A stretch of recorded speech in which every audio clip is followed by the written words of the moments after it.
ನಾವು ಈ ಶಾಲೆಗೆ ಹೋಗುತ್ತಿದ್ದ ದಿನಗಳುಂಟಲ್ಲ, ಎಷ್ಟು ಚಂದ ಇತ್ತಲ್ವಾ. ಕೆಲವರು ಯಾವಾಗಲೂ ಶಾಲೆಗೆ ಬಂದ್ರೆ, ಇನ್ನು ಕೆಲವರು ವಾರಕ್ಕೊಮ್ಮೆ ಶಾಲೆಗೆ ಬಂದು ಬೆಂಚಿ ಬಿಸಿ ಮಾಡಿ ಹೋಗ್ತಿದ್ರು.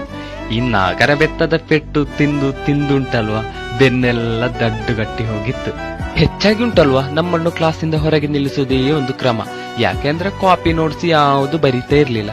ಈ ಟೀಚರ್ಗಳ ಜೊತೆ ಉಂಟಲ್ವಾ, ಚಾಡಿಯಲ್ಲಿ ಕೊಡ್ಲಿಕ್ಕೆ ಅಂತಾನೇ ಕೆಲವರು ಇದ್ರು.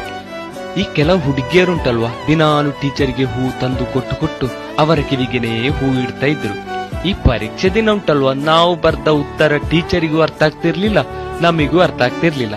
ಅಲ್ಲಿ ತನಕಿತ್ತು ನಮ್ಮಲ್ಲಿ ಪಿಗಲು. ಇನ್ನು ಕೆಲವರುಂಟಲ್ವಾ, ಮೊಟ್ಟೆ ಇಡುವ ಪ್ರಾಣಿ ಯಾವ್ದು ಅಂತ ಇದ್ದದಕ್ಕೆ ಆನೆ ಅಂತ ಬರ್ದವರು ಇದ್ರು, ಮರಿ ಹಾಕುವ ಪ್ರಾಣಿ ಯಾವ್ದು ಅಂತ ಇದ್ದದಕ್ಕೆ ಕಾಗೆ ಅಂತ ಬರ್ದವರು ಕೂಡ ಇದ್ರು. ಈ ಹಾರ್ಟ್ ಚಿತ್ರ ಬಿಡಿಸಿದುಂಟಲ್ವಾ, ಕಿಡ್ನಿ ಆಗ್ತಿತ್ತು, ಕಿಡ್ನಿ ಹೋಗಿ ಅಮೀಬ್ ಆಗ್ತಾ ಇತ್ತು. ಹೇಗಾದ್ರೂ ಮಾಡಿ ನಾವು ಫೈಲ್ ಆದ್ರೂ ಮೆಲ್ಲ ನಮ್ಮನ್ನು ಪಾಸ್ ಮಾಡ್ತಿದ್ರು, ಒಮ್ಮೆ ಇವರ ಭಂಡಾರ ಹೋಗ್ಲಿ ಅಂತ ಹೇಳಿ. ಹಾಗೇನೆ ಆಡಿ ಕುಣಿದುಕೊಂಡಿದ್ದ ನಮ್ಮ ಶಾಲಾ ದಿನಗಳು ಮುಕ್ತಾಯದ ಹಂತಕ್ಕೆ ಬಂತು. ಕೆಲವರಿಗೆ ಬೇಸರ, ಕೆಲವರಿಗೆ ಖುಷಿ, ಇನ್ನು ಕೆಲವರಿಗೆ ಕಣ್ಣಲ್ಲಿ ನೀರು.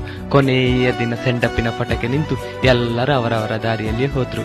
ಪರಿಚಯ ಇಲ್ಲದೆ ಹುಟ್ಟಿದ ಗೆಳೆತನ, ಕೋಪ, ಜಗಳ, ಮನಸ್ತಾಪ ಎಲ್ಲ ತುಂಬಿದ್ದ ದಿನಗಳು ಎಷ್ಟು ಚಂದ ಇತ್ತಲ್ವಾ.